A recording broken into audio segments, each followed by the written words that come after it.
Hola, ¿qué tal mis queridos hermanos y amigos que lo escuchan? Este es su segmento Reflexiones, como siempre, con la Biblia en la mano, que en el día de hoy, con la ayuda de Dios, vamos a continuar el estudio que hemos estado impartiendo acerca del libro de Segunda a los Tesalonicenses, y hoy nos toca el versículo 13 del capítulo 2. Nos habla de permanecer firme en la doctrina, escogido para salvación. Y dice el verso 13, aquí continúa diciendo Pablo, pero nosotros debemos dar siempre gracias a Dios respecto a vosotros, hermanos, amados por el Señor, de que Dios os haya escogido desde el principio para salvación, mediante la santificación por el Espíritu y la fe en la verdad, a lo cual os llamó mediante nuestro Evangelio para alcanzar la gloria de nuestro Señor Jesucristo. Así que, hermanos, está firme y retener la doctrina que habéis aprendido, sea por palabra o por nuestra carta, o por carta nuestra. Y el mismo Jesucristo, Señor nuestro, y el Dios de nuestro Padre, el cual nos amó y nos dio consolación eterna y buena esperanza por gracia, conforten vuestros corazones y os confirme en toda buena palabra y obra.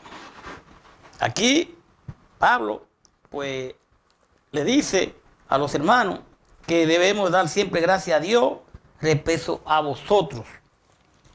Y realmente vemos cómo él, pues, le explica y le dice exactamente, como decimos, de cómo deben de comportarse. Ahora bien, vamos a tratar de desglosar estas palabras que dice Pablo. Dice de esta manera el 13, pero nosotros debemos dar siempre gracias a Dios respecto a vosotros, hermanos amados, por el Señor, de que Dios os haya escogido desde el principio para salvación mediante la santificación, por el Espíritu, la fe y en la verdad. Usted puede ver a Efesios 1:4, Primera de Pedro 1:12. En la salvación, mis queridos hermanos, y aquí es muy importante entender eso, la iniciativa es de Dios. La iniciativa es de Dios. Usted y yo obedecemos al Evangelio, nos arrepentimos de nuestro pecado, nos bautizamos para el perdón de nuestro pecado, pero debemos saber que en la salvación la iniciativa es de Dios. Él es quien la da a través de su Hijo. Juan 1:13, 1 Corintios 1:30, Efesios 1:4 y 5. Romanos 6:19. Cuando uno habla de la santificación, se refiere a la obra de Dios en lo cual los creyentes han sido apartados por Él y para Él, por medio de la muerte de Cristo. Ellos son pueblo santo, apartados para Dios, al que pertenecen por la obra redentora de Cristo. La santificación se puede considerar bajo tres aspectos. La santificación, ¿cuáles son?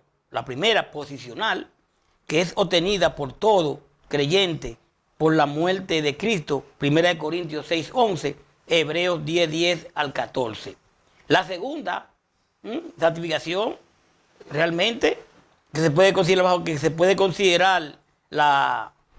bajo tres aspectos. La segunda es la progresiva, que se puede fluctuar en el diario vivir del creyente. Primera de Tesalonicenses 5:23, Primera de Pedro 1:16. ¿Por qué? Porque la santificación en el día a día, usted se va encontrando problemas y usted tiene que manejarse como cristiano, usted debe de manejarse realmente bajo la ley de Cristo, y entonces es progresiva porque puede fluctuar en el diario vivir. Y la tercera, final, se tendrá cuando el creyente sea transformado a la imagen de Cristo en su venida. Primera de Tesalonicenses 5:23, Primera de Juan 3:2. Dice el verso 14, a lo cual los llamó mediante nuestro Evangelio para alcanzar la gloria de nuestro Señor Jesucristo. O sea, al dar gracias a Dios siempre por vosotros, y que Dios nos ha escogido desde el principio para salvación, entonces a lo cual os llamó mediante nuestro Evangelio para alcanzar la gloria del Señor Jesucristo. ¿Qué evangelio predicaban los apóstoles? El evangelio de la gracia. Entonces él lo llama a través de nuestro evangelio, el evangelio de Cristo. Realmente, usted puede ver a primera Pedro 5:10. Dice el verso 15, así que hermanos, y esto sí, vamos a darle un poquito más de énfasis. Así que hermanos, está firme y retener la doctrina que habéis aprendido, sea por palabra o sea por carta nuestra. ¿Cuál era la doctrina de los apóstoles? La doctrina que el Señor le había enseñado a ellos. Entonces, dice que retengan la doctrina, 1 Corintios 16:13, 1 Corintios 1 y 2. Aquí la doctrina se refiere a las enseñanzas de quién, de Moisés, de Abraham, no, de los apóstoles, según Tesalonicenses 3:6. Y describe un conjunto de creencias y prácticas ya fijadas que conforman finalmente un esqueleto de la ortodoxia apostólica. O sea, conjunto de doctrina que creían los primeros cristianos.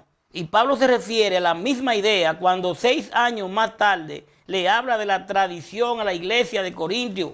Usted puede ver a 1 Corintios 11, 2, 17, 1 Corintios 15, 3. Dice el 16, aquí, y el mismo Jesucristo, Señor nuestro y Dios nuestro, Padre, el cual nos amó y nos dio consolación eterna y buena esperanza por gracia. Por gracia. Primera de Tesalonicenses 3:11, Juan 3:16. Dice el verso 17, ya terminando. Conforte vuestro corazón. O sea, el mismo Jesucristo conforte nuestros corazones y nos confirme en toda buena palabra y obra. Usted puede ver la primera Tesalonicenses 3:2, segunda Tesalonicenses 3:3. Ahora bien, esta es la primera de las 3 bendiciones que aparecen en segunda Tesalonicenses. Las demás están en segunda Tesalonicenses 3:5 y segunda Tesalonicenses 3:16 y comparar con primera Tesalonicenses 3:11 al 13 y primera Tesalonicenses 5:23. Mire, hay 3 aspectos que debemos siempre de entender de la piedad, que deben manifestarse en el creyente. Hay aspectos 3 que deben de manifestarse en alguien que ya profesa de Cristo. Primero, perseverar en las pruebas por medio de la fe y la esperanza. Cuando los problemas nos lleguen, ¿verdad? Estos 3 aspectos de la piedad deben de estar en nosotros, que es la fe y la esperanza. Un cristiano nunca debe de perder la fe, no importa por lo que esté pasando. El segundo es interceder fielmente por otros creyentes. Estar atento a los hermanos. Y tercero, confrontar lealmente a aquellos que se han extraviado, exhortándolos al arrepentimiento. Cuando alguien, de los aspectos que tiene el cristiano, cuando alguien se descarría, no es que lo vamos a llamar a meterle miedo. Mira que esto, no. Dice que debe confrontarlo lealmente, exhortándolo al arrepentimiento, exhortándole. Mira, yo creo que lo que te conviene es esto, mira esto, y no metiendo miedo, que tú vas para el infierno, que esto, que aquello. Exhortándole. Debemos darnos cuenta que la santidad práctica no es una posesión.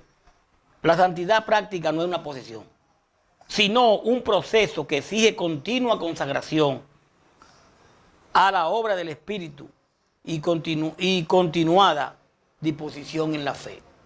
Entonces, realmente cuando nos damos cuenta que la santidad práctica no es una posesión, sino un proceso que exige continua consagración a la obra del Espíritu, tenemos que trabajar siempre en la cosa del Señor, tenemos que ser siempre pendientes a todo el Señor, ¿verdad?